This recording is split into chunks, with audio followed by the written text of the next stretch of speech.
blogging is a fabulous way to build your list. And I have a couple of image consultant clients that have done very well with blogging to get clients.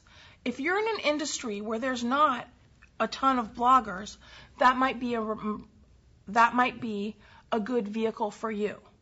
If there are a lifetime supply of bloggers already in your industry, meaning that your potential clients are reading, then perhaps it's more important that you be featured on those blogs than you add your own blog.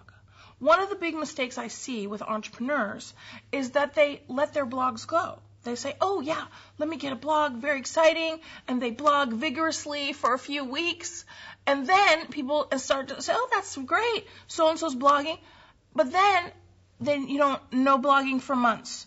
And then somebody goes to your blog and they haven't seen a blog in 5 months, you know what they're going to think? That you're not even in business anymore. So it's very important if you start blogging that you keep consistent with it.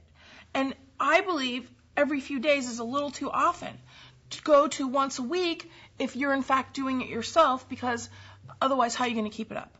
The other mistake people make is that they're thinking article and they put 500 words or 800 words. No, 100, 200, 300 words is great for a blog. Also, blogs should be more current. What's going on industry-wide that your clients are going to be interested in. Bringing in resources that your clients are going to be interested in, that your potential clients are going to be interested in. And also, put a little video on there if there's something applicable. One of the other mistakes people make with their blogs is they get too personal. It's good to put a little of your personality in there and a little bit of what's going on in your life, but I don't want to read about, your daughter's car accident for 6 weeks.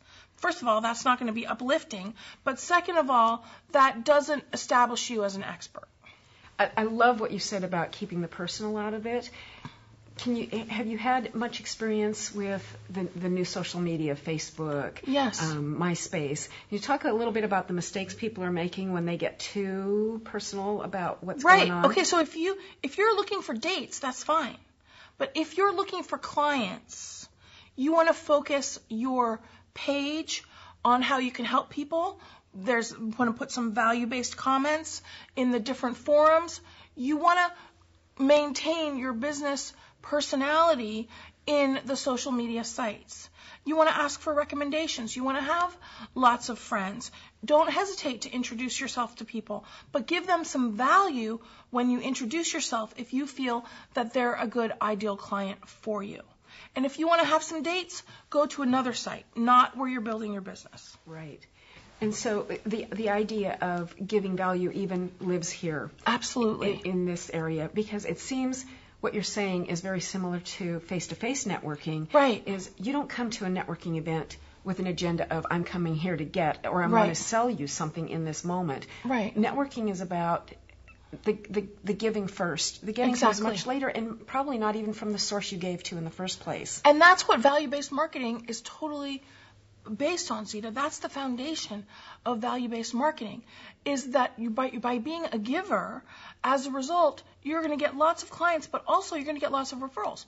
Last night, late at night, when I should have been in bed, I sent an email to somebody who asked me for a resource.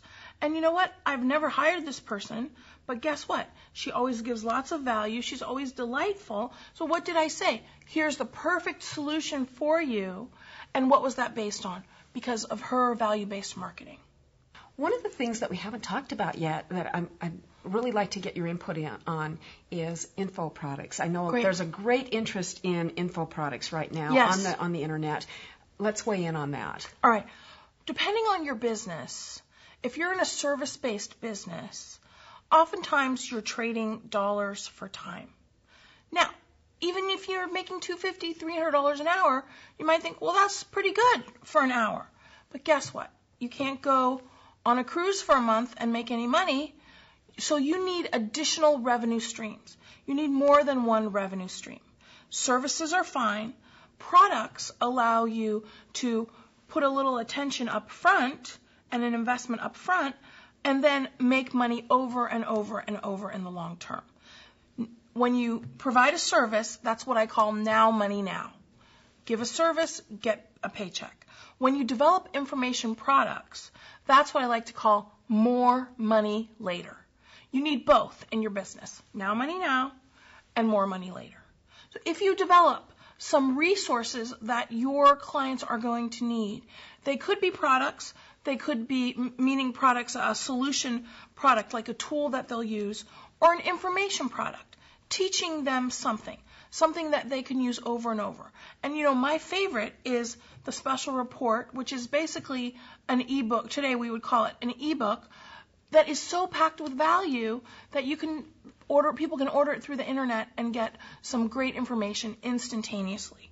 But also, if you're speaking, you want to sell those things back of the room because people like to take them and touch them and take them home as well. So we've got the written word. We've got also MP3 that people can download. Now, you might have some free content because we want to provide value, but then you're going to have some secondary content that is paid. And guess what? 24 hours a day, people from anywhere in the world can listen to those, pay a small fee, and now that's revenue and revenue and revenue. And here's the other thing to recognize. If you have an expensive service or a service that requires a large investment, people may not feel comfortable spending a huge amount for the first time they're working with you. These information products allow people to enter into a contract with you, make an investment with you at a much smaller level, at a much lower investment. And as a result of them making a few $100 investment with your info products, they're now even more sure that you are the right solution for them, and now it's going to be time for them to make the much larger investment. That's what I also want to emphasize, that a lot of service businesses don't realize, that you need tiers of offerings. If you only have the ultimate offer, which is extremely expensive, you're missing those people that are going to be more comfortable going in with a smaller offer. Now, you're not providing as much service there, but it gives them a taste of how fabulous you are and all of the great solutions you have for them. And that's fabulous, because what people really want to do is get a taste, and they get a taste with the free. Then they're going to dip their toe in the water, and that's going to be maybe a special report or something, and then and then they'll get more comfortable moving up the line to where they'll actually buy the big.